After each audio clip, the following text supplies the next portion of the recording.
जिस इंसान ने आज तक कोई भी गलती नहीं की है, उस इंसान ने आज तक कुछ भी नया करने का ट्राई ही नहीं किया है।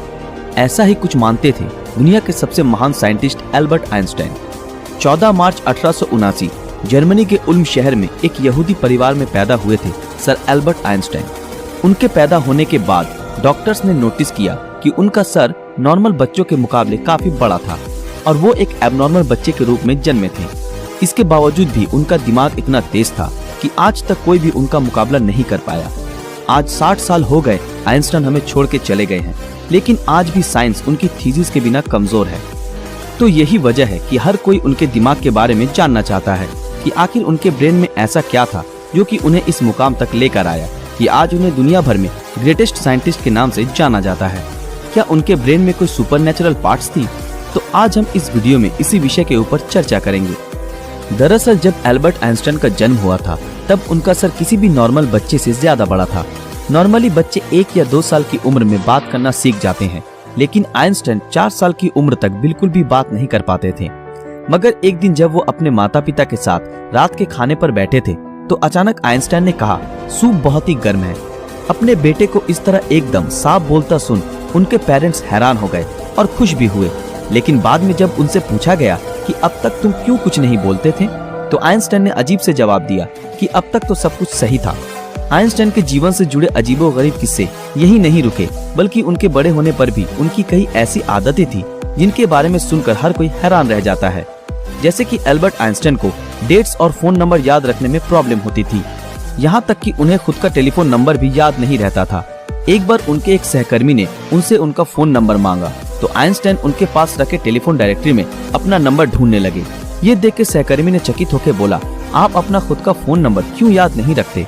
तो आइंस्टाइन ने उनको कहा कि किसी ऐसी चीज को भला क्यों मैं याद रखूं जो मुझे किताबों में ढूंढने से मिल जाती है। दोस्तों, आइंस्टाइन हमेशा कहते थे कि मेरे अंदर कोई खास चीज नहीं है, पर मैं तो केवल एक ऐसा इंसान हूँ जिसमें क्यूरियोसिटी कूट कूट कर भरी हुई है।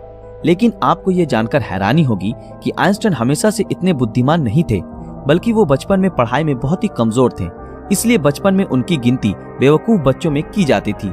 उनकी कुछ हरकतों की वजह से उन्हें कुछ लोगों ने तो शारीरिक रूप से विकलांग कहना भी शुरू कर दिया था।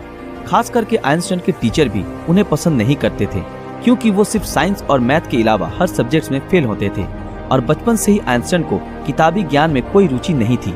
हालांकि इसके बावजूद भी उन्होंने दुनिया के सामने साइंस की कई ऐसी थीसिस पेश की जिसके बिना आज भी साइंस कमजोर है, और यही वजह है कि उनका दिमाग आज भी चर्चा का विषय बना हुआ है। 18 अप्रैल 1955 आइंस्टाइन की मृत्यु के बाद पैथोलॉजिस्ट डॉक्टर थॉमस हार्वे ने आइंस्टाइन के परिवार की अनुमति के बिना ही उनके दिमाग को रिसर्च के लिए निकाल लिया था और वो वहाँ से भाग गए। इस हरकत के लिए डॉक्टर हार्वे को नौकरी से निकाल दिया गया, लेकिन उन्होंने कहा कि ऐसा उन्होंने सिर्फ रिसर्च के लिए ही किया है। लेकिन रिसर्च के लिए परमिशन न मिलने के कारण डॉक्टर हार्वे ने आइंस्टाइन के दिमाग को एक जार के अंदर बेसमेंट में कैद रखा। बाद में आइंस्टाइन के बेटे हैंस एल्बर्ट आइंस्टाइन की अनुमति के बाद डॉक्टर हार्वे ने आइंस्टाइन के दिमाग पर रिसर्च करना शुरू किया। पहले उन्होंने आइंस्टाइन के दिमाग का वजन किया, जिसका वजन 1230 ग्राम था, जो नॉर्मल इंसान के दिमाग के वजन से काफी छोटा था, क्योंकि दरअसल एक इंसान के दिमाग का वजन करीब 1400 ग्राम होता है। इसके बाद डॉक्टर हार्वे ने आइंस्टाइन के ब्रेन को 240 भागों से टुकड़े किए और उन टुकड़ों को दुनिया भर के मशहूर रिसर्चर्स के पास भेज दिया।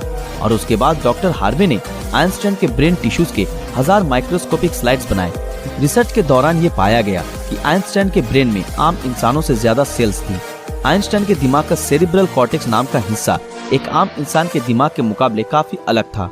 दरअसल ये सेरिब्रल कॉर्टेक्स दिमाग का एक जरूरी हिस्सा होता है जो सबसे जटिल दिमागी प्रोसेस के लिए मेन फैक्टर होता है, और यही ऐसा हिस्सा होता है जो अजीबोगरीब तरीकों से विकसित होता है।